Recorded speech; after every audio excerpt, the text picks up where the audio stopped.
he was not an alim, but I tell you the fikr and the concern that he had of deen, I never saw in my life at that time. Of course, after that we met a lot of mashayikh and akabir and all that, and we saw that concern.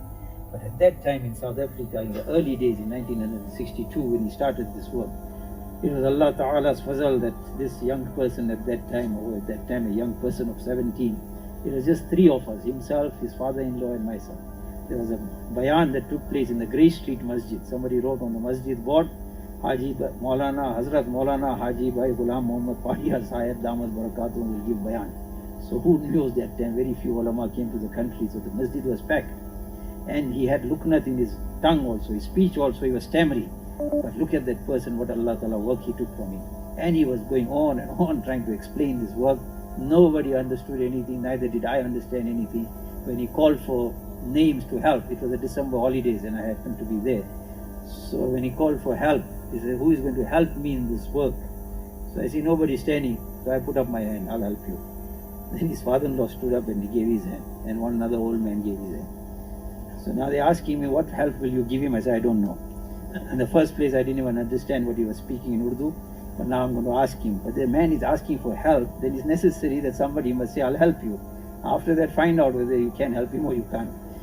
So that's how we started. Then we went to Amzinto. There, the first night, everybody was returning from overseas will go home. He said he went home, he met his wife and everything, and after the Isha, he came back to the masjid.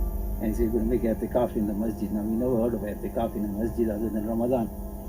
So again there, my late grandfather was there and I was at his place for holiday.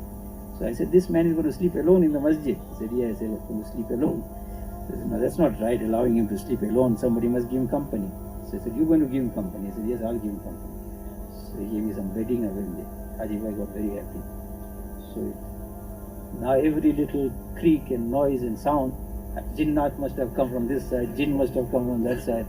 And I was on its end. There's no way of sleeping because it was frightening. Because he put off all the lights. But the point that I'm going to bring now, he got up at about 2:30. Believe me, from 2:30, Fajr was 6 o'clock or something, from 2:30, he cried and he cried and he cried. For 2 solid hours he cried. Making dua for the Ummah, making dua for and making dua for South Africans, making dua for the Jamaats to come here, and Jamaat people must go become ulama, must do this, do that, making dua for me too, the rush and all that. After about 2 hours, then he realized that I'm awake. So then he said, go make wuzu, make 2 rakat namaz, and then we started. From there, he said, all right, you go to Durban and I'll meet you there and join me. So we started from Durban. First we took some taxi or something and came to Durban. And then we took some bus and went to one house and waited for his father-in-law to come. So we used to take the taxi, take the bus, take the train, take anything, as long as we are on the move. From there now, every way, every little while he's teaching and teaching. Must learn something, mustn't waste time. That was the quality of the work. That there are just 2 people but must learn. He'll keep teaching the Surah Fatiha or some Tashahud or Durood or something. From there we came to Peter Marisburg. There when we went around, there were 3 or 4 ulama. When we met them, they said, are you Maulana? I said, no. They're telling me, they say, you Maulana? I said, obviously I'm not a Maulana. I said, then what work you all will do? Rather go home and relax, leave it for the ulama, they will do this work. So he used to just listen and carry on. Whenever they went to meet people. From there, it's a long story, but then we went to Escort. Now in Escort, he says, now I must give bayan on those 6 points that he taught me in Durban, from Durban to Escort. I wasn't even listening with the intention of remembering. So I said, Haji Sahib, I don't remember the points. He said, no, you must read Durood Sharif and start. So now that audience there, he says, this young person has joined me and mashallah, I gave a lot of praises and all that. He says, he's going to speak. Now they must have got high hopes, they're going to listen to a flowery speech. I said, brothers, the first point is La ilaha illallah Muhammadur Rasulullah. We must believe Allah is one, and none worthy of worship but Allah, and Muhammad sallallahu alaihi wasallam is his messenger. The second point is namaz. We all must pray 5 times a day.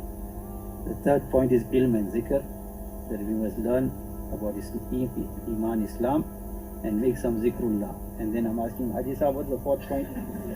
So he says Ikram a Muslim or something. Then I say 1-2 statements on that. Haji Sahib, was the 5th point? He said, give me the 5th point. That was my first bayan in Escort.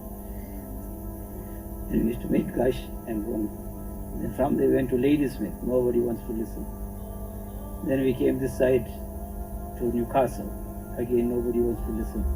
We came to Johannesburg. We went to meet Hazrat Mufti Sanjalvi, rahmatullah alayhi, mashallah. He gave us a very good welcome, and he gave us good nasihats, and gave us a lot of dua. And then we met one or two other ulama, and then some professional people, and the late Musa Budani, rahmatullah alayhi. Now all these people, we met them. But generally there was nobody interested. Wherever he spoke also, I said, please, who's going to, any names, nobody interested. We went to Cape Town, the same thing. But he didn't give up hope. He just went on and on. But wherever we went, his crying of 2 hours was non-stop. Like it was a continuity in his life. These were the tears that planted those seeds. And that is what germinated. And today we got the tree, which is bearing millions of fruit.